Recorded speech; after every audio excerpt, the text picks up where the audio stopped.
morning stretches. Last night was about 4 hours of sleep, so I'm grateful for that.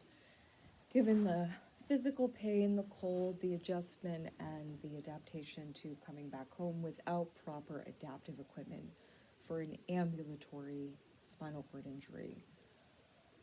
I still need a mobility scooter, which is going to allow me to do things like go to the grocery store and do laundry without transportation, and also to allow myself to get outside, even if it's just to scooter up the street.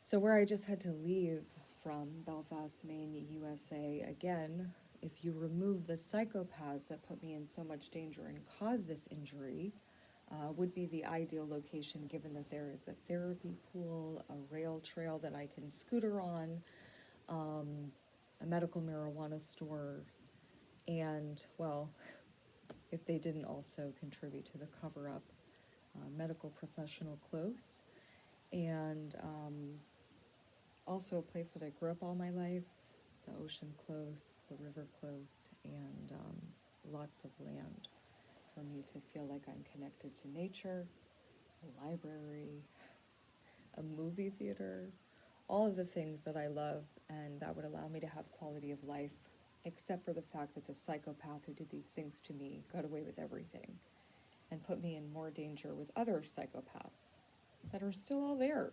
So that's, alarming and not ideal, obviously, which is one of the reasons I kept posting. So I wake up really early in the morning, like 3 o'clock in the morning, 2 o'clock in the morning, typically, always, since this has happened to me. But I haven't been sleeping well since my first shoulder surgery in August of 2018. So oftentimes at around that hour, I would be awake. So using a scarf is something I never had to do pre-spinal cord injury. I recently posted a video of me stretching like this in 2022. I have a lot of videos that I haven't always gone over. I don't like to edit, so I haven't posted all of them. So using a scarf to allow myself to stretch the way that I did before the spine hit. Not to be confused with shoulder repairs, which were different. I had 2 bicep tendon repairs for my third and most invasive shoulder surgery, and anyone that's had those can attest to the fact that that doesn't affect your spine or your ability to walk, which is what happened after I got a spine hit. And the fact that I have to specify that, and that justice still hasn't been had, and that on top of that, medical still isn't being honorable is really messed up. So lifting is really important because when you have a spinal cord injury that's ambulatory, even if you're in a wheelchair, you need to make sure that for your inner organs and your bowels and bladder function, that you have pretty good abdominal muscle and strength. Because what happens is we get seated in a wheelchair and neglect it for most of our life. After you get a spinal cord injury. And that's going to affect our abdominals, which is our ability to excrete. So again, that's why in India it's really common to see people who have ambulatory spinal cord injuries dealing with it with a cane, an unlevel gait, and a lot of squatting positions, a lot of seated positions, a lot of positions that are going to allow your body to be rested, even though it's dealing with trauma. So this is, again, not the way that I should be adapted and adjusted. This is me making the best of every situation, being grateful for what I have, but also knowing that, in an ideal situation for my health and well-being, I would need a mobility scooter that's light enough for me to handle on my own, which is about 20 pounds. If I handle more than that, it's really bad for me physically and can cause me to go into autonomic dysreflexia, which is dangerous, life-threatening, and very serious. And if this had been taken seriously by honorable people, it would have been something that never would have been allowed to occur this much, because it is incredibly unjust. So using the scarf to help with that abdominal strength. Again, therapy pools and water therapy is incredibly beneficial. This is why I have recommended to many spinal cord injured people that if they want to go to the town that the psychopaths who did this to me and caused me to be in a ton of danger are at, then they can, because it has everything that is required and necessary for healing, except for the psychopaths who did this to me and put me in a ton of danger. So if you're going to be a woman that's like me, who's vulnerable, doesn't have anyone, has a spinal cord injury, no income, no one to really care, and no community to care about your well-being, and to contribute to you being in danger by gossiping about things that they have no clue about or believing liars who are dangerous, then you don't want to go there. But if you have a community, you have people to protect you and take care of you, and you have that ability to integrate into the area with a spinal cord injury and the right amount of help and resources, then it is a perfect location for you. And that 90-degree therapy pool will be beneficial for you. You can take your wheelchair, your mobility scooter there. You can get into the water. There is a thing that can assist you, but you can get in by yourself if you have all of the adaptive equipment, because people are very kind there and receptive. And I was wearing a wetsuit that was 3 millimeters so that I could tolerate the water. Having a spinal cord injury, which means my spinothalamic tract becomes off. And that's because of blunt force trauma to the spine, causing me to have an ambulatory spinal cord injury, which made me have to teach myself how to talk again, how to hold silverware again, how to hold a pen again, how to walk normal again. And I still haven't found a way to exist in society in a way that allows me to have an income and also help people and not be in danger. But, for anybody who has figured that out, maybe you can share it with me and then we can together get somewhere. That would be really amazing. This is an exercise from dance class when I was a kid, because I've been in dance since I was like 2, ballet, tap, and eventually jazz and hip hop and burlesque and all kinds of different things. I've loved dancing my whole life, singing and art and nature and animals and all of the things that make me who I am today at almost 38. So this stretch is beneficial and powerful for the spine. As I stated a lot before, if you saw me in prayer pose, that wasn't me just getting on my knees and thanking God a billion times a day. That was me not able to walk any longer. So that means I was resting in this position. If you saw me do what is referred to in yoga, in the English translation of cat, cow, and cobra pose. So that's going to look like this, and then you're going to stretch up and down, and then you're going to go into cobra pose. That was to pop my spine back into place. I hope that nobody tried to utilize any of these videos inappropriately, because if so, you might be dead or have suffered from a brain aneurysm. That's something that I don't feel bad for, because I think that you're a horrific person for exploiting me negatively in a time period of great change, evolution, and me trying to help people.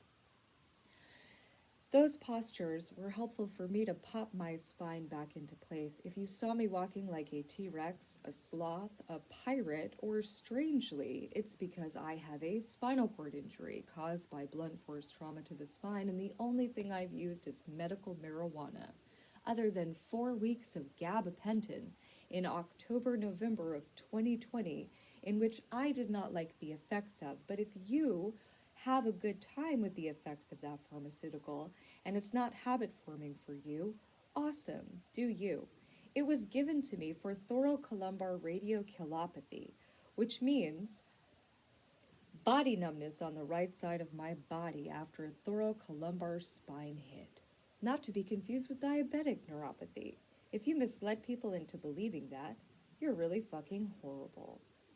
So, gabapentin for 4 weeks. It did help with that radiculopathy slightly, but I didn't like the effects that it had on my mind and the way that that integrated into my body. For me, cannabis never made me feel that way and was much more beneficial. The only issue with cannabis was society and some of the people projecting their own issues onto me or not understanding anything, along with the science behind the medicine of marijuana and marijuana itself, and thinking or projecting or spreading around or believing a rumor that allowed this to occur and put me in more danger to begin with. Also, if you're one of those people, that's how I feel about you.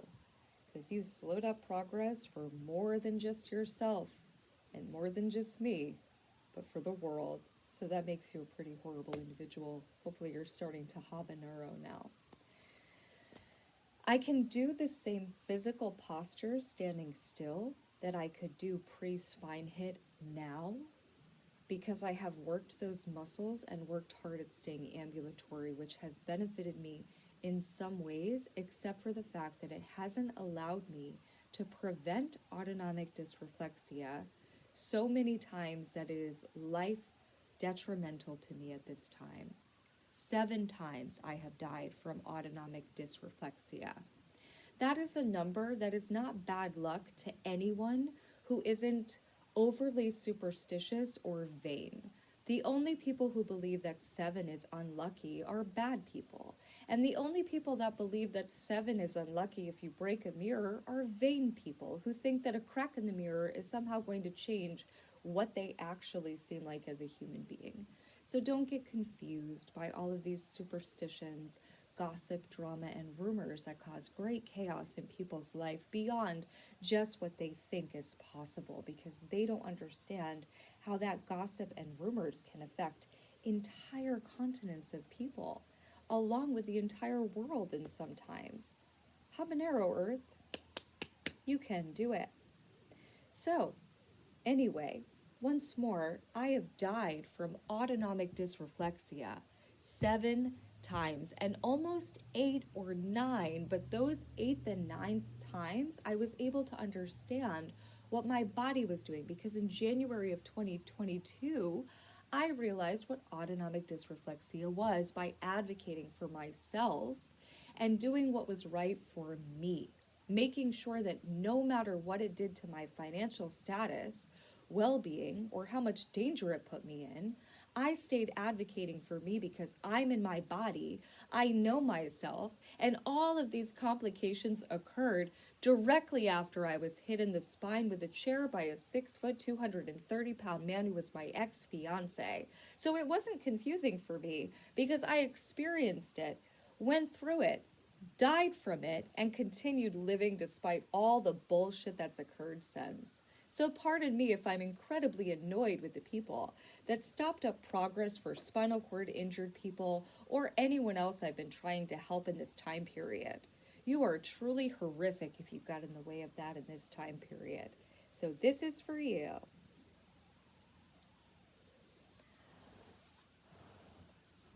The stretches that I have shown you are beneficial to keep anyone healthy, but are also incredibly beneficial for spinal cord injured individuals. And again, if you are someone who has an injury like this and you're capable of going to the town that I had to leave, that had everything that I needed except for the psychopaths that were there making it unsafe for me, then you should go ahead and go. The medicine is reliable and affordable, and it's non-habit forming. You have plenty of amenities and lots of really kind people who I'm pretty sure if they knew the truth would have never been okay with this occurring. But clearly rumors and gossip can sway even the kindest of individuals, I must believe. Let me know if there's anything I could do to further educate you or help you about things like spinal cord injury, not being human trafficked, dealing with human rights violations and oppression, and maintaining a semi-humorous attitude along the way, keeping yourself safe if you have to sleep on a sidewalk, or mostly safe, hoping that somebody will at least catch on film something horrific that happens to you, so for a change, people would be persecuted instead of allowing themselves to get away with it and persecuting you further. Let me know if there's anything else that you would like to learn about. My name is Catherine Lily Mae Harris. I was born in Rockport, Maine, United States of America at 1:24 a.m. Eastern Standard Time. Now that was daylight savings potentially, so you have to factor that in, which is not going to be a thing as of next year, I hear. But who knows? I just left my country and continent to go to South America, which my ancestors are also from. So in a lot of ways, it was beneficial for me as far as soul enrichment goes and connection to the earth and land that my ancestors once walked not that long ago. But it was pretty traumatizing for me as a woman with a spinal cord injury, no income, not speaking the language, and having to leave on foot in 90-degree Fahrenheit weather with my walker, 2 bags packed, and not really knowing what was going to happen to me, sleeping on the streets for a few days and having to constantly be on guard because people wanted to disappear me and kill me off so that they could get away with all of the horrific things they've done to me, which sounds horrible because it is. I survived there for 5 months, putting myself into debt financially, but I'm still alive, which I hear is for a reason. But keep in mind, I've also been dead, which makes me a little less likely to be so into this whole web trap hell planet that people want you to believe is perfectly fine and acceptable so they can continue to get away with not giving a fuck. Or the few that are considered blind are the ones who just don't know yet because they haven't been put in that situation, properly educated about it, or have been web trap set, which means somebody misled you on purpose for their own benefit and gain, and when you know the truth, you will be livid and upset, just like all people who know somebody, love somebody, or have a spinal cord injury. All people who know somebody or love somebody that benefit from medical marijuana. All people who know somebody or love somebody that have been involved in a pointless war, and all people that know somebody or love somebody that they can somehow see could be me in the situation in the right circumstances, so that propels them to want to change and do what's right at this time period. So late in this fucked up hell game that I just keep saying habanero because I don't know how much more time we have for everybody to figure it out. Yay.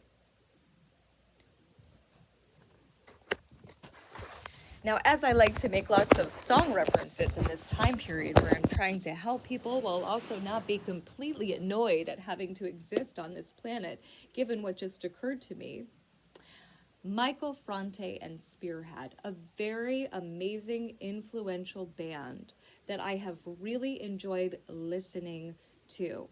This is a song reference. Stay human.